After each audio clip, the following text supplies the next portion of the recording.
You want to know how a neighborhood power trip turns into the wildest, most ridiculous showdown you've ever seen over a blue Ford pickup, a stack of fake fines, and the world's pettiest HOA president? Well, buckle up. Here's how it happened. I'm not proud of how far it went, but I am proud I stood my ground.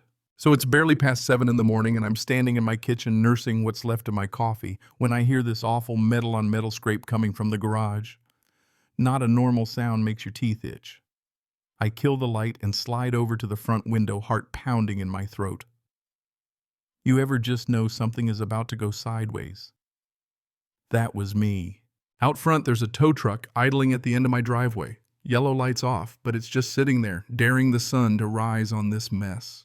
And standing right beside it under Mrs. Gable's porch light is none other than Mildred Bishop, River Raven County HOA president and unofficial queen of making people miserable before breakfast. Her hair's done up like a steel helmet, beige pantsuit, stiff as a board, and of course the clipboard, always that clipboard, like she's going to issue citations for breathing too loud. Here's the kicker. My dad's old '89 Ford F-150, the last piece of him I've really got, is parked safe inside my locked garage, and these lunatics are trying to tow it through the garage door. I wish I was making this up. I flip on my phone, pull up the security cameras, and sure enough, the tow truck guy is crouched by my garage door with some kind of hook. I tap the doorbell mic and tell Mildred morning. That hook touches my door, you're buying me a new one. She fires back with HOA nonsense, emergency abatement, like my dad's truck is a biohazard or something. Driver almost laughs before remembering he's on the HOA payroll. For a second, I think about going out there making a scene. Instead, I pour more coffee, deadbolt the inside garage door, and quietly call the sheriff's non-emergency line.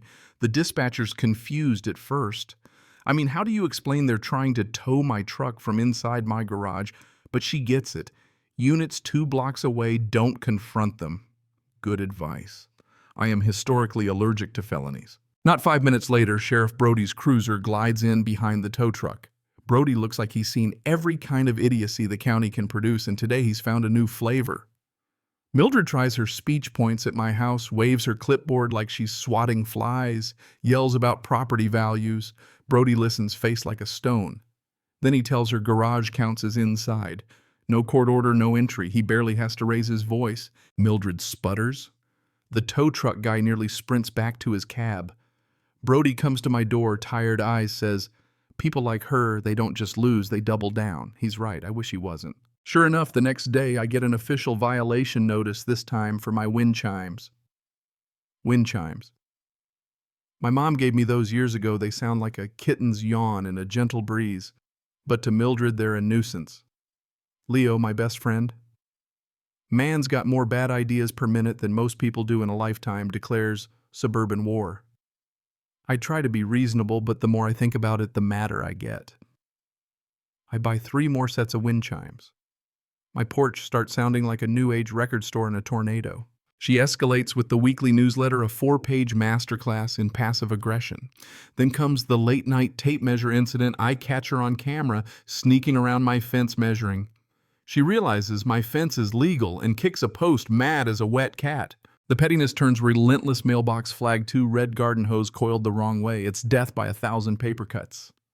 Then it stops being funny.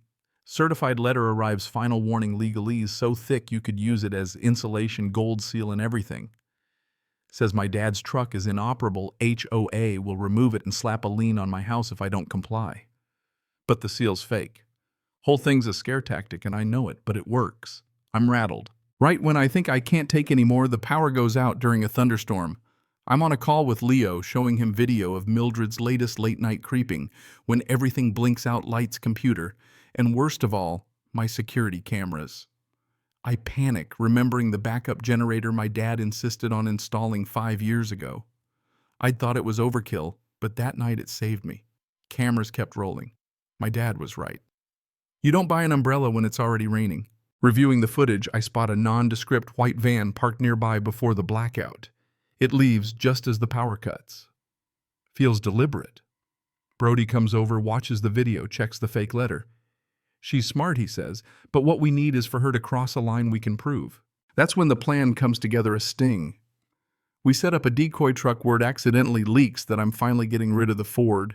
A deputy undercover as a tow driver pulls in. Mildred can't help herself, marches right up, demands the real truck. When the deputy refuses, she brings in two enforcers, big guys in black polos, tells them to break into my garage.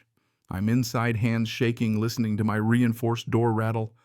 But I hold back Brody's instructions, let her make the move. She does. Orders the men to break in. That's when Brody and the cavalry step in, catch her red-handed body cam rolling. Mildred tries to bluff with her fake paperwork. Brody's not buying it. They arrest her for conspiracy to commit breaking and entering fraud and a few other things I'd never imagined seeing on my block. Then comes the real battle, a 72-hour paperwork marathon with the county prosecutor, Ms. Davies, assembling video, emails, invoices. Turns out Mildred's brother-in-law owns the tow company that's been milking the HOA for years, all with her signature breaking bylaws left and right. Neighbors come out of the woodwork with stories, videos, emails, years of petty tyranny exposed. The emergency HOA meeting is wild, standing room only. Davies presents the whole case. The crowd watches horrified, then furious. Someone finally moves to remove Mildred and her cronies. The vote is a landslide. Her reign ends right there. Fines get nullified. The HOA board is replaced by folks who actually care. The last order of business, the beautification fund, Mildred's private war chest, gets voted into a community tool library instead of a new gate. That night I stand in my garage staring at the dent in the door where the enforcers tried to break in. My dad's truck paint faded, smells like old vinyl and memories. I slide behind the wheel, turn the key, and that V8 rumbles to life, strong, steady, a heartbeat in the quiet. Neighbors gather outside, clapping not for me but for the stubborn idea that you don't let bullies win. Over the next few months, the whole neighborhood changes. The rules are simple now: be kind, keep things tidy, talk to your neighbor before you complain. People share tools, swap stories. Mildred moves away quietly. Her brother-in-law's tow company goes under. The dent in my garage door stays. I keep the fake abatement letter framed above my workbench as a reminder. Sometimes you have to stand your ground, not for the thing itself, but for what it means. So what's the lesson? It's not about trucks or wind chimes. It's about not letting someone's love of power steamroll your peace. About knowing when to call for backup and when to just hold the line quietly, stubbornly. Maybe justice is slower than we'd like, and maybe it's messy, but when neighbors stand up together, things can change. Now here's the real question for you. When does defending what matters most turn into revenge? When does standing your ground cross a line? Ever been in a spot where rules and power went too far? Drop your story or your thoughts in the comments. I want to hear how you drew your own line, or how you wish you had.